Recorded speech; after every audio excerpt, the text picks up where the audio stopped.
Dito muna tayo sa loob ng palasyo kung saan ang araw ay puno ng dambuhalang kuryusidad habang ang ating bida ay humaharap sa pinuno ng Divine Cult. Hinarap ni Sorayang ang Demon Lord ng may matikas na paninindigan at binitawan ang tanong na matagal na niyang pinagtatakahan. Wika ng ating bida, Demon Lord, matagal ko na itong pinagtatakahan, pero, bakit mo tinuruan si Jin Guanyong ng Demonic Emperor Qi?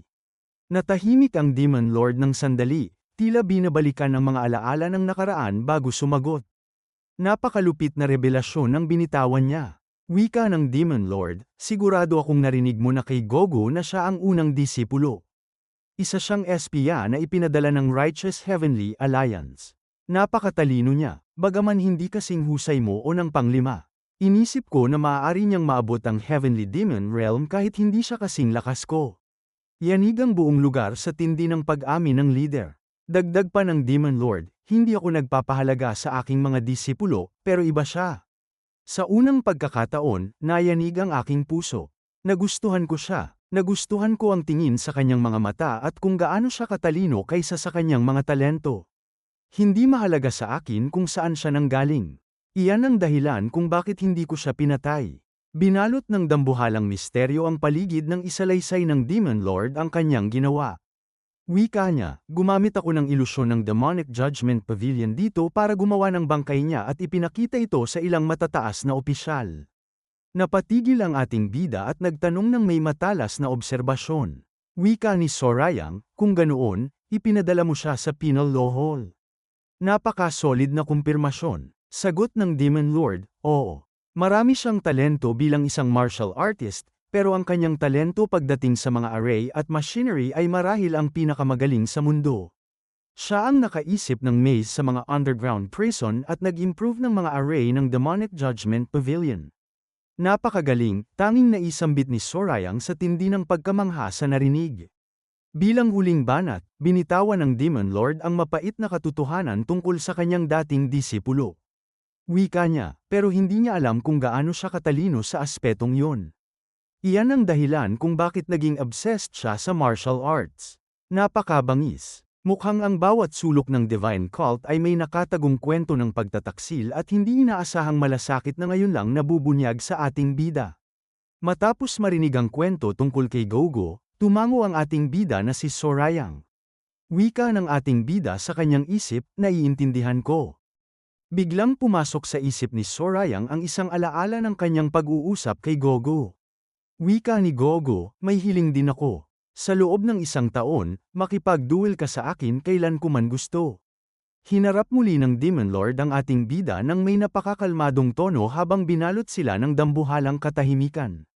Wika ng Demon Lord, dahil sa insidenteng yun, hindi ko na gustong kumuha ng isa pang disipulo, pero kailangan ko. Iyan ang dahilan kung bakit ko tinuruan si Jin Guanyong ng Demonic Emperor Qi, para makapagsanay siya ng mag-isa. Ayaw ko nang masangkot pa sa usapin ng succession. Hindi nagpatinag ang ating bida at binitawan ng isang matapang na opinyon. Wika ni Sorayang, medyo irresponsible yun. Alam ko, pero hindi ko ito pinagsisisihan, malamig na sagot ng leader habang umiihip ang malakas na hangin sa paligid. Napakalupit na paninindigan mula sa Demon Lord. Idinagdag niya, gayunpaman, iba na ngayon. Ayaw ko nang makatikim ng pagkatalo sa pagpasa ng pinakamahusay na martial technique ng kulto sa pangatlong pagkakataon. Nag-alinlangan naman ang ating bida sa tindi ng iaatang sa kanya. Wika ni Sorayang, hindi ko alam kung kaya ko itong harapin. Baka magkaroon din ito ng conflict sa Nine Depths Demonic Arts. Huwag kang masyadong madrama, banat ng Demon Lord. Hindi ko naisip na ipasa ito sa iyo kung alam kong hindi mo ito kakayanin. Dito na sumabog ang pinakamalupit na eksena. Gumawa ang Demon Lord ng isang itim na usok sa kanyang palad. Wika niya, sa pamamagitan nito, hindi mo nakakailanganin ang napakaraming espada. Literal na napatigil ang hininga ni Sorayang sa gulat. Biglang lumitaw ang kanyang apat na espada sa kanyang itaas habang ginagamit ng Demon Lord ang kanyang chi para palutangin ang mga ito. Wika ng Demon Lord, maging ang mga master artisan ng kulto ay nahihirapang hawakan ang tatlong espada maliban sa Seven Knights Blade. Matatagalan din ito kung ipapagawa pa, kaya ako na mismo ang tutunaw nito. Napakabangis. Dahan-daang naging pira-piraso ang apat na espada ng ating bida sa harap ng kanyang mga mata. Mukhang ang entablado ay handa na para sa pagpanday ng isang bagong kapangyarihan na yayanig sa buong mundo ng Miriam. Sa gitna ng isang kamanghamanghang pagpapakitang gilas sa loob ng palasyo kung saan ang sining ng pagpapanday ay ginamitan ng dambuhalang kapangyarihan. Pinagmasdan ng ating bida ang mga labi ng kanyang sandata ng may matinding pagninilay. Wika ni Sorayang, ang apat na hawakan ng apat na espada ay tuluyan ng nawasak.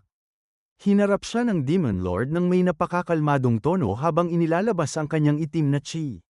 Wika ng Demon Lord, ang teknik na ito ay ang Burning Heaven Scalpa Fire ng Demonic Emperor Chi.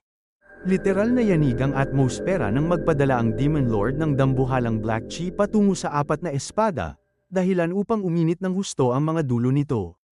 Napakalupit na eksena, sabi ng ating bida sa kanyang isip habang nanlilisik ang kanyang mga mata sa gulat, ang natunaw na metal ay kumukulo sa gitna ng himpapawid.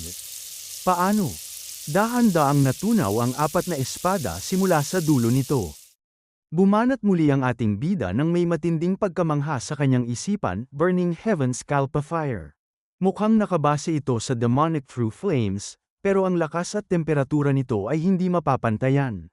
Sa gitna ng dambuhalang init, ang natunaw na metal ay nagsimulang mabuo. Maingat na kinokontrol ng Demon Lord ang kanyang chi para hubugin ang isang bagong espada. Wika ng Demon Lord, hindi na kailangan ng mababang uri ng pagkakayari. Naniningkit ang mga mata ng Demon Lord habang tinatapos ang kanyang obra maestra. Literal na napatigil ang hininga ng ating bida nang bumagsak ang bagong espada sa kanyang harapan. Wika ng Demon Lord, nilagyan ko ang espada ng Demonic Emperor Chi. Sa tuwing tatama ka sa isang hadlang, palawakin mo ang iyong chi senses at suriin ang aking chi. Makakatulong yon. Napakalupit na realisasyon. Sabi ni Sorayang sa kanyang isip habang binalot ng pagkilala, hindi lang niya ginawa ito, kundi nilagyan din niya ang espada ng chi. Lampas na ito sa limitasyon ng tao. Dagdag pa ng leader, nasa sayo na kung paano ka makakakuha ng sarili mong kaluban. Hindi makapaniwala ang ating bida sa kanyang nasaksihan. Wika ng ating bida, salamat. Nanatiling tahimik ang Demon Lord habang may kaunting pawis na lumalabas sa kanyang mukha. Phew! Ang tanging naisambit niya matapos ang matinding paggamit ng lakas. Napansin ito ni Sorayang at napaisip ng may pag-aalala, parang iba ang hitsura niya kaysa noong huling duel. Siya ba ay pagod? Hinarap niya ang leader at winika, dapat ka nang magpahinga. Lumingon ang Demon Lord at binitawan ang huling utos na yayanig sa pagsasanay ng ating bida. Wika ng Demon Lord, tuturuan kita ng Demonic Emperor Chi ngayon. Aabutin ito ng 3 araw at gabi kahit isaalang-alang pa ang antas ng iyong martial realm. Napakabangis. Mukhang ang susunod na 3 araw ay magiging isang madugong pagsasanay na magtatakda sa tunay na lakas ng susunod na pinuno ng Divine Cult. Sabi ng ating bida sa kanyang isip, syempre. Bumanat ang Demon Lord ng may napakakalmadong tono para ituon ang pansin ng kanyang disipulo. Wika ng Demon Lord, concentrate. Ngumiti si Sorayang nang may pagkilala sa tindi ng presensya ng kanyang master. Sabi ng ating bida sa kanyang isip, nakalimutan ko sandali kung anong uri siya ng lalaki. Lumipat ang eksena sa gazebo kung saan ang katahimikan ng gabi ay bumasag sa isang hindi inaasahang pangyayari. Sinubukan ng Demon Lord na uminom ng kanyang alak, pero literal na nahulog ang tasa mula sa kanyang kamay. Yanig ang buong lugar sa eksenang ito dahil ang mga kamay ng Demon Lord ay nanginginig ng hindi kontrolado. Wika ng Demon Lord, sobra ko nang naisagad ang aking sarili. Dito na pumasok ang isang dambuhalang pagmuni-muni mula sa kaisipan ng Demon Lord habang sinusuri ang kanyang sariling kalagayan. Sabi niya sa kanyang isip habang naniningkit ang kanyang mga mata, 20 taon na ang nakalipas simula nang malampasan ko ang Ultimate Demon Realm at pumasok sa Unknown Realm. Tinatawag din ito ng mga tao na Divine Transformation Realm, pero mahirap bigyan ng pangalan ang antas na ito. Dahil isa itong realm na nagdadala sa iyo ng palalim, pero sa isang partikular na punto, mayroon itong nalalampasan. Napakalupit na realisasyon mula sa pinakamalakas na nilalang ng kulto. Dagdag pa niya sa kanyang isip, anuman ang gusto mong itawag dito, Transcendent Demon o Divine Transformation, ang tiyak ay kapag naabot mo na ang ganoong antas, ang iyong chi ay parang isang karagatan, hindi natutuyo. Ang katawan ay nagsisilbing sisidlan para sa sansinukob. Isang realm na hinahamak maging ang mga batas ng kalikasan dahil sa taglay nitong infinite chi. Gayunpaman, ang aking katawan ay napagod na mula sa paglikha ng demonic blade na yon. Isinilang akong tao, at ngayon ay tinatawag na akong Diyos, pero hindi ko maipakita ang tunay na kapangyarihan ng isang Diyos. Napakabangis. Mukhang ang entablado ay handa na para sa pagsubok sa limitasyon ng isang nilalang na tinitingala bilang Diyos sa gitna ng kanyang pagkapagod. Habang pinagmamasdan ang kawalan, binitawan ng pinuno ang mga salitang yayanig sa kanyang sariling prinsipyo. Wika ng Demon Lord. Siguro pati ako ay kailangang dumaan sa mga pagbabago. Bakit ba ako nagsisikap ng husto gayong hindi ko naman hinayaang mapalapit ang loob ko sa sinumang disipulo maliban kay Gogo? Marahil gusto kong suriin kung ang tiwala ko sa mga tao ay nagbago o kung ito ba ay wala na. Ang paglimita sa mga aktibidad sa labas ng kulto sa loob ng 30 taon, ito ay para maghintay hanggang sa matapos ko ang lahat bilang isang Diyos, pero Sorayang, sa tingin ko ay maipapasa ko na ang papel na yan sa iyo. Napakalupit na pagpasa ng tungkulin. Ininom ng Demon Lord ang kanyang alak mula sa bote at binitawan ang huling basbas para sa ating bida. Lumipad ka ng mataas at malaya. Samantala, lumipat ang eksena sa Heavenly Demon Divine Cult Military Office kung saan muling nagpakita ang ating bida na si Sorayang. Agad na nakuha ng kanyang presensya ang atensyon ni Hoyo Song. Ano yan? Tanong ni Hoyo Song nang may pagtataka. Isang bagong espada na ginawa ng Demon Lord para sa akin, matikas na sagot ng ating bida. Literal na napatigil ang mundo ni Hoyo Song sa tindi ng gulat. Wika ni Hoyo Song, ginawa niya ang espadang yan para sa iyo? Tinunaw niya ang 4 na espadang mayroon ka noon? Wala akong gaanong alam sa martial arts, pero, posible ba yun? Iyon din ang unang pagkakataon na nakasaksi ako ng ganoong bagay, tugon ni Sorayang habang nananatiling kalmado. Napatitig si Hoyo Song nang matagal sa ating bida, bagay na agad napansin ni Sorayang. Wika ng ating bida, ha? Bakit mo ako tinitingnan ng ganyan? Hindi nakakatuwa. Dito na binitawan ni Hoyo Song ang isang napakalupit na obserbasyon. Wika niya, mukha kang mas relaxed at walang inaalala kaysa noong nakalipas na 3 araw. Natahimik siya sandali habang unti-unting napagtatanto ang katotohanan. Namana mo ang Demonic Emperor Chi, no? Yanig ang buong opisina sa tindi ng talas ni Hoyo Song. Wika ni Sorayang, paano mo nalaman?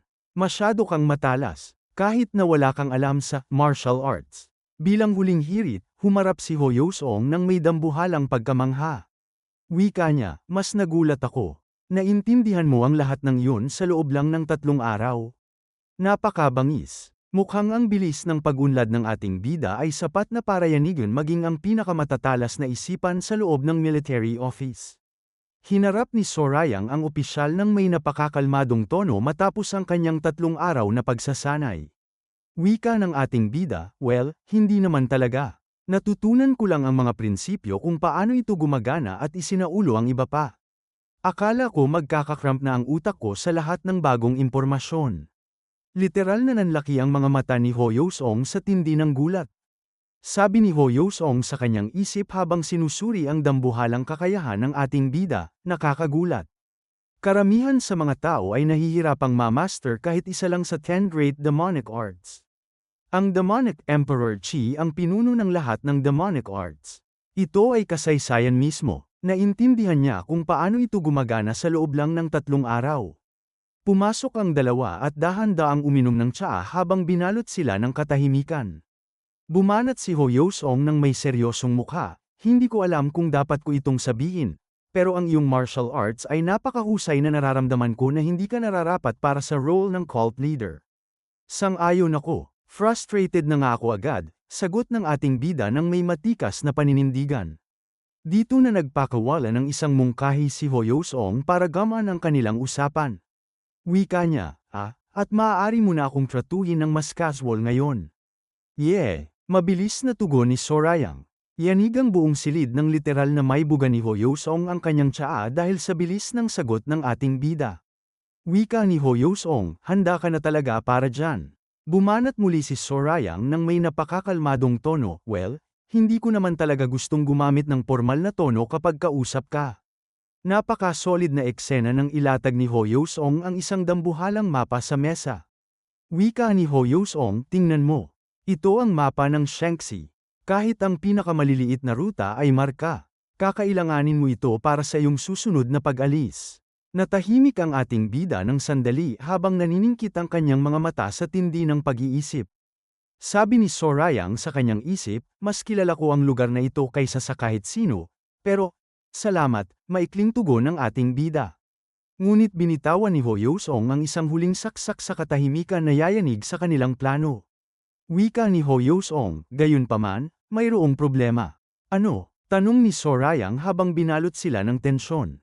Napakabangis. Mukhang ang misyon sa Shanxi ay may dalang panganib na hindi inaasahan ng ating bida. Bumanat si Hoyosong nang may napakakalmadong tono pero bakas ang dambuhalang pag-aalala sa kanyang boses. Wika ni Hoyosong, dahil sa kalikasan ng misyong ito, hindi ako pwedeng maglagay ng lantad na gwardya sa iyo. Ang hilaga ng Yangtze River ay teritoryo ng Righteous Heavenly Alliance, kaya kung makapansin sila ng malaking grupo ng demonic martial artists, ituturing nila agad itong isang emergency. Maaaring mas mapanganib kung mas maraming tao ang kasama mo. Napakalupit na dilema ang inilahad ng opisyal. Dagdag pa ni Hoyosong, gayunpaman, problema pa rin kahit kakaunti lang ang ipadala naming kasama mo. Kung makilala ka ng kaaway, agad silang magpapadala ng mga puwersa.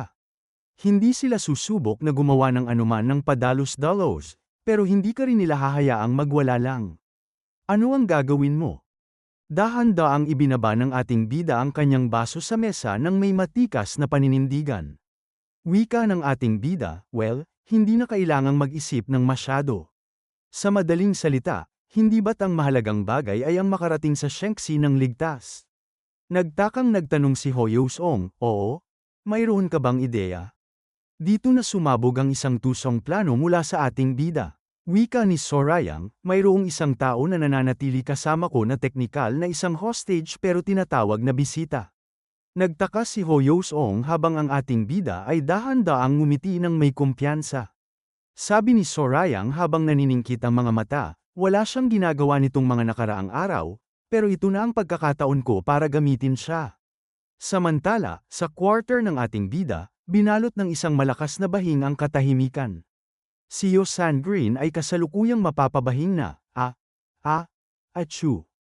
Hwa, hindi ba medyo malamig? Napaka-solid na sagot mula sa tapat na si Angwa. Wika ni Angwa, malamig? Narito tayo sa timog. Mukhang hindi pa alam ni Yosan Green na ang kanyang payapang pananatili bilang bisita ay malapit nang matapos dahil sa dambuhalang plano ng ating bida. Maraming salamat sa panunood. Kung nag-enjoy kayo, click nyo naman ang like button at mag-subscribe para lagi kayong updated sa mga uploads namin.